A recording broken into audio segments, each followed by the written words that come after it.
कहानी शुरू होती है 2018 के जनवरी महीने में दुनिया के सबसे दुर्गम स्थान पर स्थित कारागार पेट्राजे मैक्सिमा से। ये जेल नहीं बल्कि अटलांटिक महासागर के बीच एक एकांत द्वीप पर बना 155 साल पुराना एक जीता जागता मिथक थी। इसकी पहचान थी इसकी अभेद्यता। 155 सालों में 8500 से अधिक खूंखार अपराधी यहां लाए गए, लेकिन भागने का रिकॉर्ड हमेशा शून्य रहा। पेट्राजे मैक्सिमा की दीवारें 30 फीट ऊंची और 10 फीट मोटी थीं। सुरक्षा इतनी सख्त थी कि कोई परिंदा भी पर नहीं मार सकता था। चारों ओर अदृश्य लेजर सेंसर और हर कोने पर अत्याधुनिक हथियारों से लैस स्नाइपर टावर। यहां का चीफ वार्डन अविनाश श्रीवास्तव इस जेल के सुरक्षा तंत्र पर अपनी जान से भी ज्यादा भरोसा करता था। इसी खौफनाक जगह पर 2 साल पहले कैदी नंबर 366, जिसे दुनिया सैम के नाम से जानती थी, को लाया गया था। सैम पर आरोप था एक अंतर्राष्ट्रीय खजाने ब्लैक स्वॉन की चोरी का। वो एक आम अपराधी नहीं बल्कि एक मास्टरमाइंड था, जिसके पीछे दुनिया भर की सुरक्षा एजेंसियां 10 सालों से पड़ी थीं। जनवरी 2018 की वो बर्फी ही रात, जब आसमान में चांद भी छुप चुका था। जेल के रिकॉर्ड के अनुसार सैम को रात 11:47 पर उसकी कोठरी में आखिरी बार देखा गया। अगली सुबह उसकी कोठरी खाली थी। दरवाजा बाहर से बंद था, ताला सलामत था। दीवारें और छत ज्यों की त्यों थीं। बस 30 फीट की ऊंचाई पर लगी एक खिड़की थोड़ी खुली हुई थी। वार्डन अविनाश श्रीवास्तव के लिए ये एक व्यक्तिगत अपमान था। उन्होंने तत्काल ऐलान किया कि ये पलायन असंभव है। सैम जेल परिसर के अंदर ही छिपा है। लेकिन सैम छिपा नहीं था, वो जा चुका था। लेकिन सवाल था कैसे?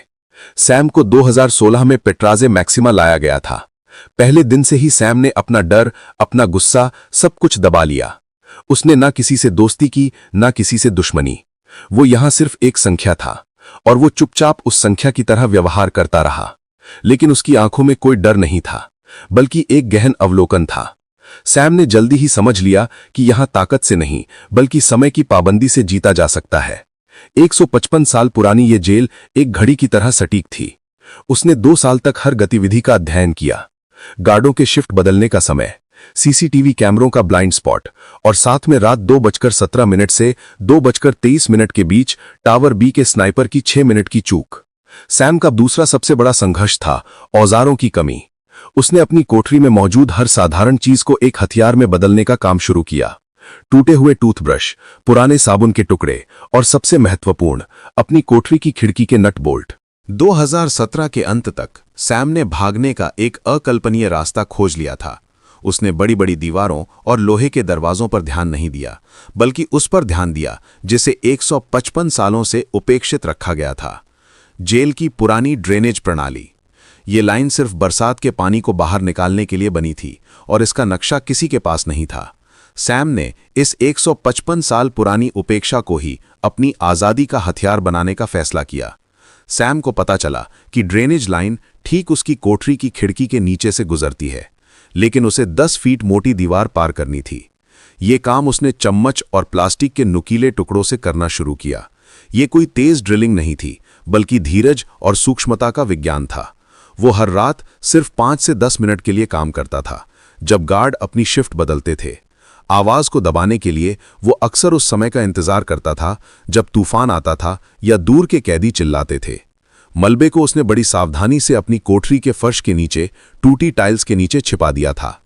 अब आती है वो रात, 11:47 हुआ था जब गार्ड का आखिरी राउंड लगा। सैम ने चादरों से अपने शरीर की आकृति बनाकर उसे बिस्तर पर ऐसे रखा कि दूर से लगे कि वो सो रहा है। उसने खिड़की के नट बोल्ट खोले, जिन्हें उसने महीनों पहले प्लास्टिक और साबुन के लेप से ढक दिया था। 30 फीट की ऊंचाई से उसने अपने कपड़ों से बनी पट्टियों के सहारे नीचे उतरना शुरू किया। यह फिल्मी एक्शन नहीं, बल्कि वर्षों के आत्मनियंत्रण का परिणाम था। नीचे उसने जंग खा रहे ड्रेनेज पाइप के कवर को खोलने के लिए एक लीवर के रूप में खिड़की के टूटे हुए फ्रेम का इस्तेमाल किया, और फिर वो उस अंधेरे दम घोंटने वाले संकरे पाइप में घुस गया। घंटों तक वो उस बदबूदार फिसलन भरी सुरंग में रेंगता रहा, जो उसके लिए आजादी की पहली सुरंग थी। सुबह 4 बजे वो जेल की बाहरी दीवार से दूर सीधे समुद्र की ओर खुलने वाले सीक्रेट आउटलेट तक पहुंचा। उसने बिना एक पल गंवाए बर्फीले अटलांटिक के पानी में छलांग लगा दी।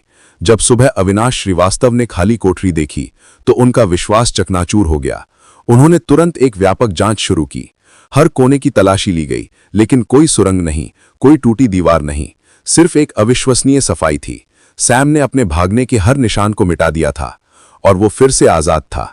जो आजादी उसने छीन ली थी और जिसके लिए उसने अपने सारे कौशल को झोंका था। वो बर्फीले पानी में तैरता रहा। जब सूरज निकला तो उसकी जान बचने की उम्मीद भी जागी। जांच में उन्हें सिर्फ एक अजीब चीज मिली। सैम की कोठरी की दीवार पर ड्रेनेज पाइप के ठीक ऊपर एक छोटा सा संदेश। संदेश में सिर्फ एक शब्द लिखा था, पेशेंस। अविनाश को एहसास हुआ कि यह पलायन सिर्फ शारीरिक बल का नहीं बल्कि एक मानसिक श्रेष्ठता का था। सैम ने जेल की सुरक्षा को नहीं बल्कि उसके अहंकार को तोड़ा था। समुद्र में तैरकर सैम एक छोटे से द्वीप तक पहुंचने में कामयाब रहा। यहां छिपा था उसका गुप्त खजाना और एक छोटी नाव जिसे उसने ब्लैक स्वान की चोरी के दौरान छिपाया था। कहानी का सबसे बड़ा रहस्य यह था, सैम ने ब्लैक स्वान खजाने को चुराया नहीं था बल्कि उसे चोरी से बचाने के लिए पेट्राज़े मैक्सिमा के सबसे नजदीकी दुर्गम स्थान पर छिपा दिया था, जहां किसी की पहुंच ना हो। फिर उसने खुद को पुलिस के हवाले कर दिया ताकि वो दुनिया की सबसे सुरक्षित जगह यानी पेट्राज़े मैक्सिमा में पहुंच सके। 2 साल जेल में रहकर उसने न सिर्फ जेल की व्यवस्था को समझा बल्कि बाहरी दुनिया से खुद को छुपाए रखा। जब दुनिया उसे भूल गई तब उसने पलायन किया और अपने असली मिशन को अंजाम दिया। 2018 के अंत में यूरोप के एक छोटे से गांव में एक गुमनाम दानकर्ता ने ब्लैक स्वान खजाना एक अंतर्राष्ट्रीय चैरिटी को दान कर दिया। दानकर्ता का नाम रिकॉर्ड में दर्ज था, अविनाश। ये सैम का अंतिम मजाक था। उसने न सिर्फ पेट्राज़े मैक्सिमा के 155 साल के रिकॉर्ड को तोड़ा बल्कि कैदी नंबर 366 के नाम को वार्डन अविनाश श्रीवास्तव के नाम से जोड़कर हमेशा के लिए गहरा और रहस्यमय अध्याय लिख दिया। अंत में ये कहानी हमें बताती है कि हर ताले की एक चाबी होती है और अगर आप में 155 साल की सुरक्षा को भेदने का धैर्य है तो आपकी आज़ादी भी निश्चित है। तो अब इस कहानी के विषय में आपकी क्या राय है, कमेंट जरूर करिएगा। धन्यवाद।